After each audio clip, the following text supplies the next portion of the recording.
Alright guys, welcome back to the channel. So in today's video, we have the long-awaited Alex Rosen interview. So those of you guys who don't follow me on Twitter, you might not know, but recently I put out an article in which I had a lot of quotes from Alex Rosen, founder of the Predator Poachers, and we were discussing YouTube censorship. So I know a lot of people don't read articles anymore, so in an effort to have this reach more people, I decided to put out the audio from our call, and so that is what this video is. So without further ado, Alex Rosen. So I guess I'll just start with the obligatory easy one, I guess. But Sure. so, how did you get first into pred catching, and what sort of motivates you to keep doing this despite like bans and YouTube censorship? Mhm.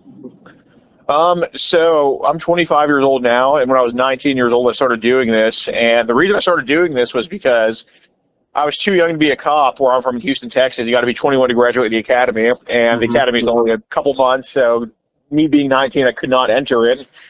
And I just saw these videos online. Like I've seen Chris Hansen previously, like in high school and stuff like that. Yeah.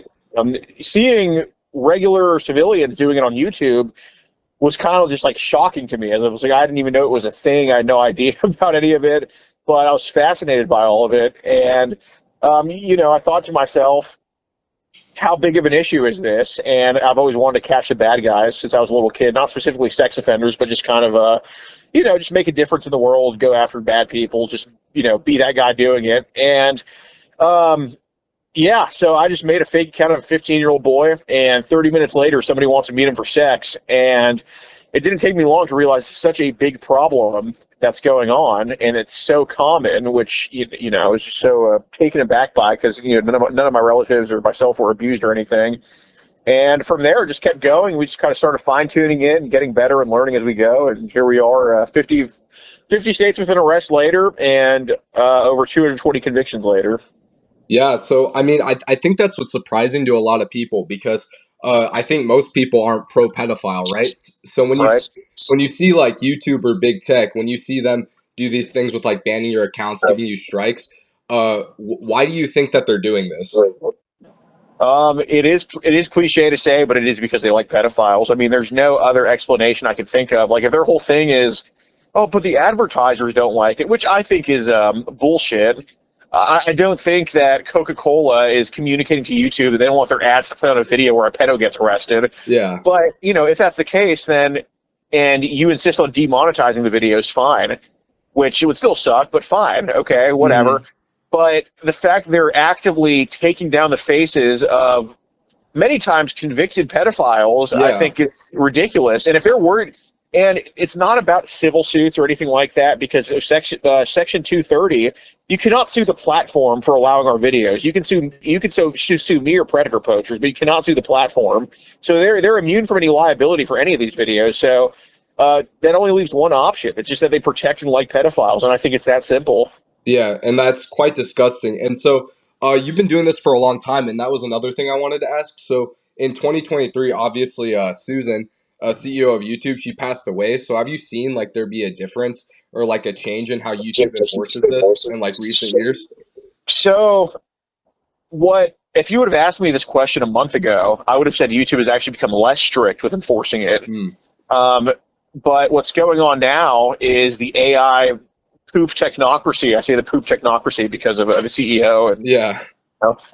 what's going on now is the AI poop technocracy, which is completely zapping channels just based on AI, and it's a bigger issue than the Predator cat. I mean, I'm seeing my Twitter feed now, I guess because I've been looking it up, is full of just people getting banned by YouTube that were just doing their own original video. I mean, just getting banned for no reasons. It's sad what's going on. It's mainly automation now, but yeah, Susan's reign of terror was very strict with it, but there was definitely less AI enforcement, and it was just more like you hope a moderator didn't see what you had going on. Yeah. So, you actually completely answered my next question. But do you think it, so I guess you would argue that the enforcement itself has changed. So, they've just been relying more on AI and that sort of thing, which is why predator catcher channels are getting tagged. Right. Yes, they're tuning the AI to look for something, right? Yeah. And Yeah, but 2024 and 2020, most of 2025, we had a few videos taken down here and there, which I didn't agree with, but it was Hmm. nothing major, nothing where I'm like, oh fuck, what's going on? Yeah, But this, been going on the past month, I mean, it's just an all-out attack on predator catching, and other channels too. But I mean, there was literally a string that ended like 2 days ago, where a predator catching channel a day was getting taken down. I kid you not. that's insane. Yeah. Yeah, so do you think that your guys' channels in particular are held to a different standard, especially when you see other drama channels arguably promoting like much worse things, like Yeah. gambling, OF, that sort of thing? Well, I mean, when you say much worse, I know you're not trying to imply that, but it sounds like it's not even on the same scale as OF or anything. What we're promoting is good. Is a pedo's getting exposed and arrested. Yeah, exactly. That's what I mean. Yeah. Right, right. So yes, we're held to a different standard. There's maybe 20 of these channels on YouTube, probably a little bit less. And YouTube has made rules specifically about predator catching, despite the millions of channels on YouTube. It's like, 0.01% of that. Like, it's such a small percentage, but they made rules specifically for us. Yeah. And yeah, so yes, we're held to a different standard. Absolutely. Yeah, and then so that sort of plays into my next question as well. So with this, I think most reasonable people would all argue that predator catching is just an objective good. But do you think that like politics play into how big tech treats your content in comparison to other platforms or other genres on YouTube? Yeah, I mean, the crazy part is, I'd say we catch more Republican voters. I'm not going to say they're Yeah. conservative. A lot of them are on Obama phones and in practice take from the government, but Hmm. or take from the taxpayer, I should say. Yeah. But um, we catch mostly right-leaning voters, and um, but the thing is, we only get censored on platforms run by leftists. Like Yeah. shitlibs love protecting institutionalized pedophilia, and Trump and the Epstein files, same shit. But Yeah. as a whole, the big tech definitely protects these people, and um, yeah, it's if YouTube was run by a straight conservative white male, I'd be calling you. My assistant would be calling you from my private jet right now. Like, Yeah, I think exactly. that would be the case. Yeah. Yeah, and then so do you think part of that is because I know a lot of your guys' catches are on Grinder? Do you think that might play into why like left wing platforms don't like your content? Um, it could be. I mean, that could be part of it. But I just think as a whole, they just think of pedophiles as a protected class, and they Yeah, just think of it as bullying to expose them. I think that's just what it is. yeah, and we have seen a lot of crazy shit with like maps and all that, but I don't want Right. to get too much into that. But Right. oh, that's insane. But so, do you think that YouTube is trying to discourage independent investigations like yours? Which I mean, I would say what you guys are doing is a lot more effective, especially than I mean, just watching your videos, you see how all these cops they don't really take a lot of these threats seriously. They're not willing to actually prosecute to the law to its fullest extent a lot of the times. So, do you think that they're trying to discourage investigations like yours? They are definitely trying to discourage it.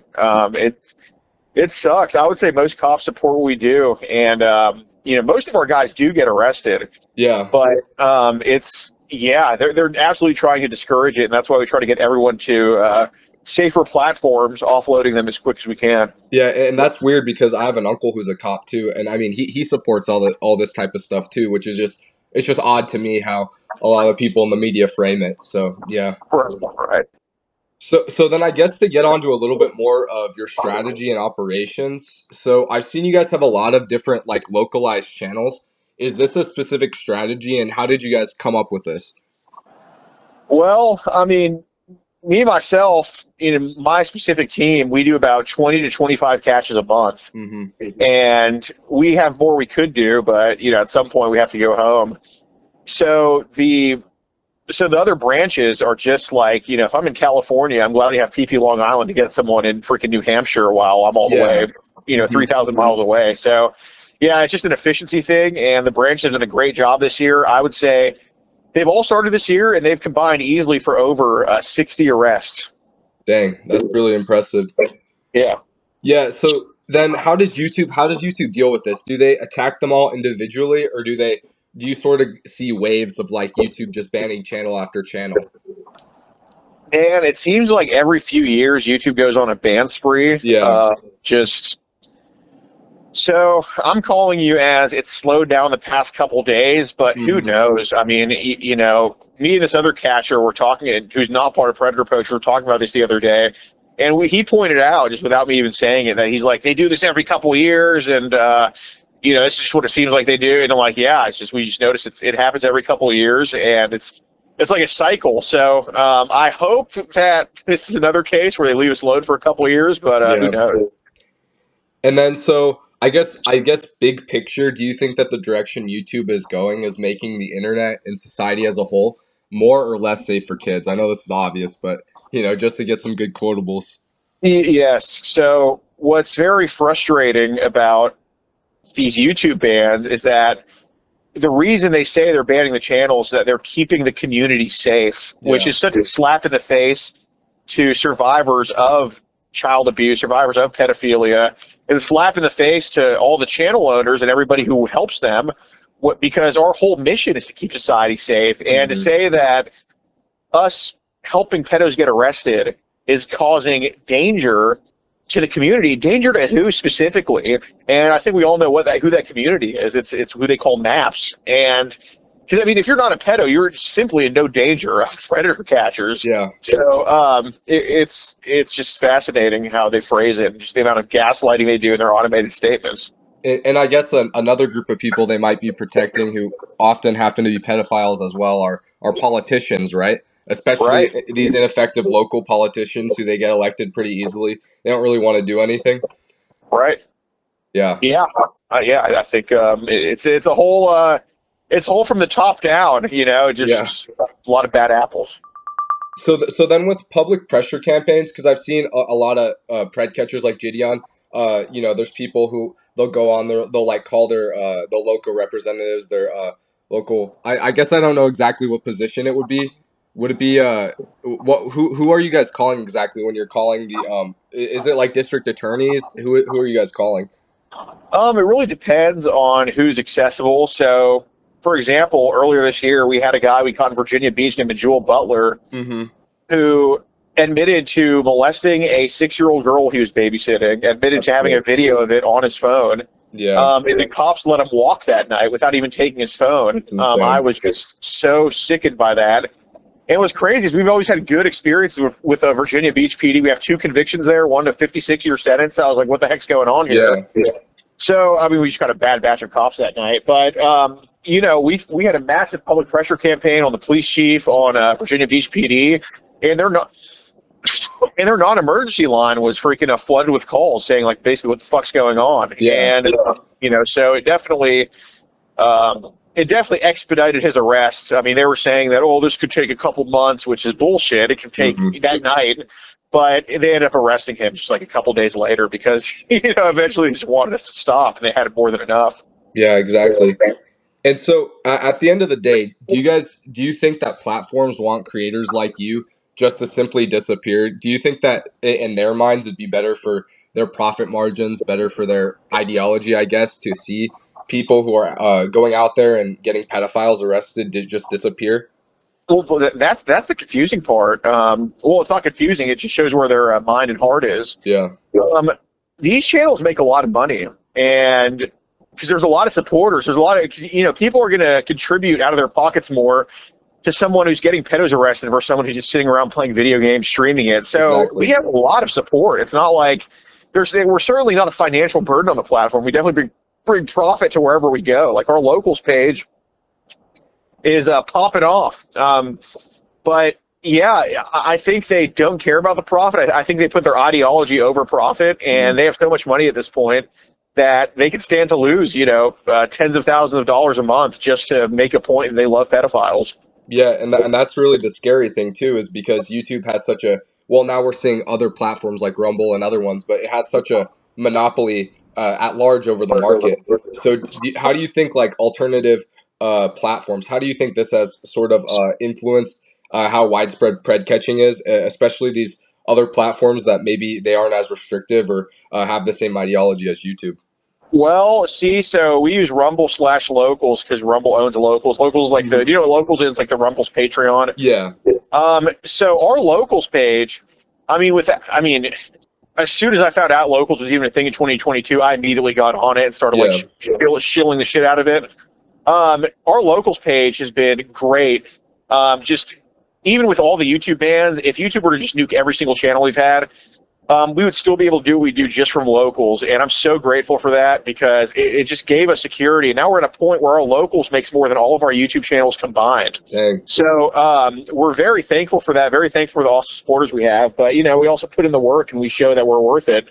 But, man, the problem with the alternative platforms is that they're just run so, like, the infrastructure is it's so bad compared to YouTube. Like, Yeah. locals works, but even today, man, I try to upload this video like 3 or 4 times, and just midway through, it just stops uploading and just disappears. And you would never have that issue on YouTube. It's just so it's like they just got to fix the infrastructure, then people will come. Yeah, the resource disparity. Right.